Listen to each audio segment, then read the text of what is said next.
ارے جب یہ جو عبوری معاہدہ ہے اس کے لیے ظاہر ہے کہ سب سے بڑا چیلنج، سب سے پہلا چیلنج جو ہے وہ اسرائیل ہے، کیونکہ نیتن یاہو نے مقبوضہ علاقے چھوڑنے سے صاف انکار کر دیا، تو کہا یہ جا رہا ہے کہ سب سے بڑی رکاوٹ یہی رہے گی۔ دیکھیے میری نظر میں جو یہ ایم او یو ہے، جو کہ میری انفارمیشن اور انڈرسٹینڈنگ کے مطابق آلریڈی سائن ہو چکا ہے الیکٹرانکلی کل یا اس سے ایک دن پہلے، اب اس کو ایک فارمیلٹی کے طور پر جو ہے وہ جمعے کے دن ایک تقریب کے ذریعے جو ہے وہ جنیوا میں سائن کیا جائے گا سوئٹزرلینڈ میں۔ لیکن اس میں اس کے 3 اہم پہلو ہیں۔ پہلی بات تو یہ ہے کہ دیکھیے جی، یہ جو جنگ تھی جس کا آپ نے ذکر کیا سینکڑوں دنوں پر محیط،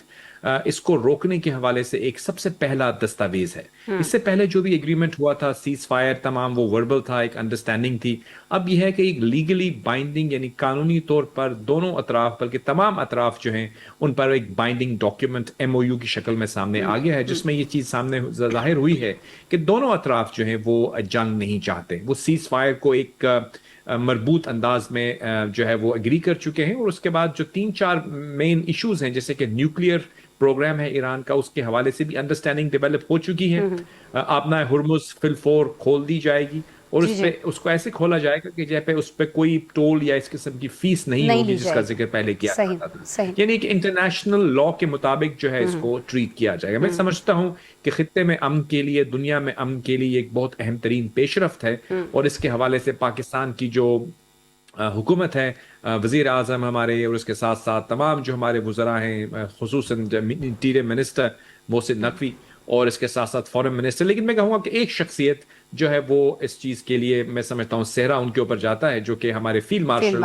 سید آصف منیر ہیں۔ سب چیز جو ہے وہ اس چیز کو اس بارے میں سب لوگ اس کے بارے میں جانتے بھی ہیں، لیکن میں آپ کو ذاتی طور پر بتا سکتا ہوں کہ کچھ بہت قریب ترین لوگوں سے میری بات ہوئی، اور انہوں نے مجھے بتایا ہے کہ وہ ہر پروسیس میں وہ ذاتی طور پر انوالو رہے ہیں۔ یعنی پہلے انہوں نے ہندوستان کو ناک کے چنے چپ، پھر ہم نے دیکھا کہ اس انٹرنیشنل فرنٹ کے اوپر پاکستان کو کس طرح سے انہوں نے بہترین انداز میں ریپرزینٹ کیا، اور اس خطے میں اور دنیا میں امن کے لیے ایک پاکستان نے اپنا کردار ادا کیا۔ تو میں سمجھتا ہوں پاکستان کے تمام اہلکاروں کو، ارباب اختیار کو اس کے حوالے سے، اور آپ جیسے جو میڈیا کے لوگ تھے، ہم جو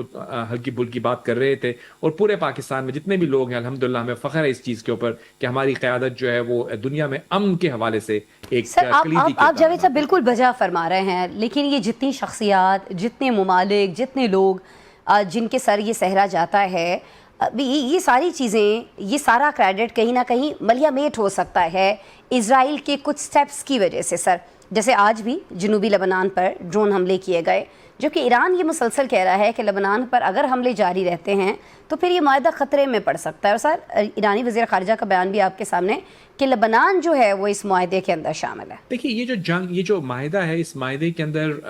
پہلی اس کی جو پریورٹی ہے وہ تو اس جنگ کو روکنا ہے۔ سیکنڈلی جو اس کے علاوہ جو کنسرنز ہیں پائی جاتی ہیں لیبنان کے حوالے سے، یہ ایک تھوڑا سا کمپلیکیٹڈ ایشو ہے۔ جب آپ لیبنان کی بات کرتے ہیں تو لیبنان جو ہے وہ ایک ملک ہے، اس ملک کے اندر موجود ایک ملیشیا ہے جس کو حزب اللہ کہتے ہیں۔ اب جو یہ ساری چپکلش ہے اسرائیل کی حزب اللہ کے ساتھ ہے، وہ لیبنان پہ حملہ نہیں کر رہے، وہ ان علاقوں پہ کرتے ہیں جہاں پہ حزب اللہ ان پر حملے کرتا ہے۔ وہ یہ کہتے ہیں کہ اسرائیل کا موقف ہے کہ ہمارے اوپر بھی حزب اللہ کی طرف سے کیے جاتے ہیں، اٹیکس ہوتے ہیں۔ اب حزب اللہ کون ہے؟ حزب اللہ کو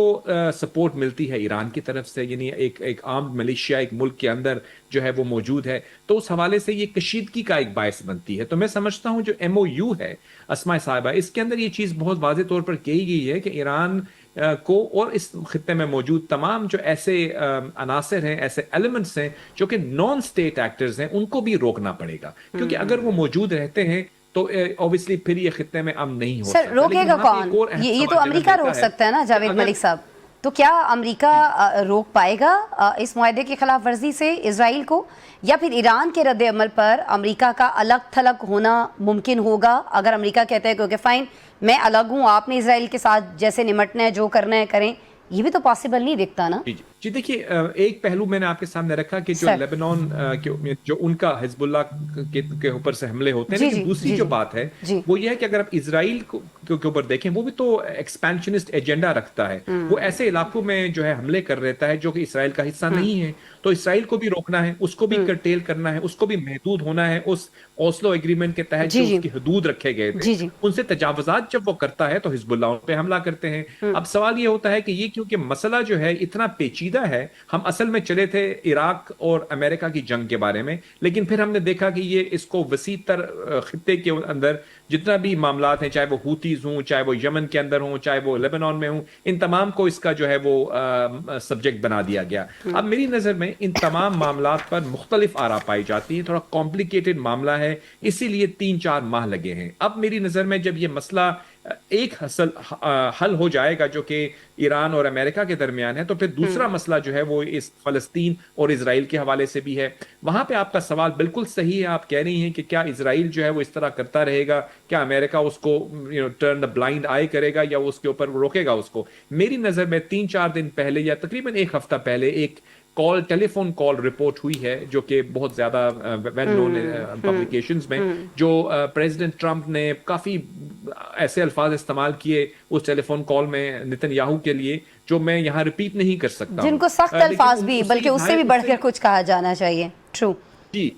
تو اس سے یہ ہے کہ یہ ظاہر ہوتا ہے کہ امریکہ کو بھی اس چیز کا احساس ہو چکا ہے کہ وہ اسرائیل کی تجاوزات کو ایکسیپٹ نہیں کرے گا. ان کے درمیان جو ایک طرح سے کارڈ پلانٹ جسے کہتے ہیں کہ بالکل کھلی چھٹی ہے, وہ نہیں رہے گی. اسرائیل کو بھی رکنا پڑے گا, اسرائیل کو بھی اپنے حدود میں رہنا پڑے گا, اور اس خطے کے اندر موجود تمام عناصر کے ساتھ ایک بات ہوگی. لیکن یہ ایک دم نہیں ہوگا, اس میں وقت لگے گا. اسی لیے جو ایم او یو سر وقت ہی کے حوالے سے میں آپ سے اگلا سوال کرنا چاہ رہی ہوں. سر ابھی آپ نے اپنی گفتگو میں خود فرما دیا جاوید ملک صاحب کہ اگر لبنان کا ایشو حل ہو بھی جاتا ہے تو پھر فلسطین کا مسئلہ آگے آ جائے گا. بہت سارے عالمی تجزیہ کار یہ فرما رہے ہیں کہ ایٹمی پروگرام ہے, ابنائے ہرمز ہے, منجمد اثاثے ہیں, پھر بیلسٹک میسائلز ہیں, پھر یہ جو سارے معاملات ہیں ان کے لیے صرف 60 دن یہ بڑا کم وقت نہیں ہے؟ دیکھیے اس میں 60 دن ہیں, لیکن اس سے پہلے بھی تو ہمارے یعنی پاکستان اسلام آباد ٹاکس کے بعد سے لے کر آج تک جو مذاکرات ہوتے رہے ہیں, وہ تمام مذاکرات کے اندر یہ تمام جو سبجیکٹس ہیں یہ زیر بحث آئے ہیں, ان پر انڈرسٹینڈنگ ڈیولپ ہوئی ہے. ایسا نہیں ہے کہ بالکل یہ پہلی دفعہ ایم او یو ہو رہا ہے. میری نظر میں یہ پہلے تمام معاملات کو طے کر لیا جا چکا ہے, لیکن وہ ابھی فی الوقت وہ یہ چاہتے ہیں کہ فرسٹ اسٹیپ یہ ہو کہ اپنا ہرمز کھل جائے اور اس کے بعد باقی معاملات کو بھی طے کر لیا جائے. اگر باقی معاملات پہ انڈرسٹینڈنگ نہ ہوتی تو میری نظر میں یہ ایم او یو بھی نہ ہوتا. میں آپ کو یہ بتاؤں کہ دیکھیے جس طرح سے ایران کو ایشورنسز دینی ہیں کہ وہ اپنے نیوکلیئر پروگرام کو کرٹیل کرے, سپورٹ بند کرے ان عناصر کی, اس کے ساتھ ساتھ امریکہ کو بھی کے اوپر بھی ایک چیز ہے کہ اس نے بھی اثاثوں کو غیر منجمد کرنا ہے. جو ایسٹس ایران کے فریز ہوئے ہیں دنیا بھر میں, ان پر جو سینکشنز لگی ہوئی ہیں ان کو بھی ٹھیک ہو گیا. اور ابھی تو کافی پازیٹیوٹی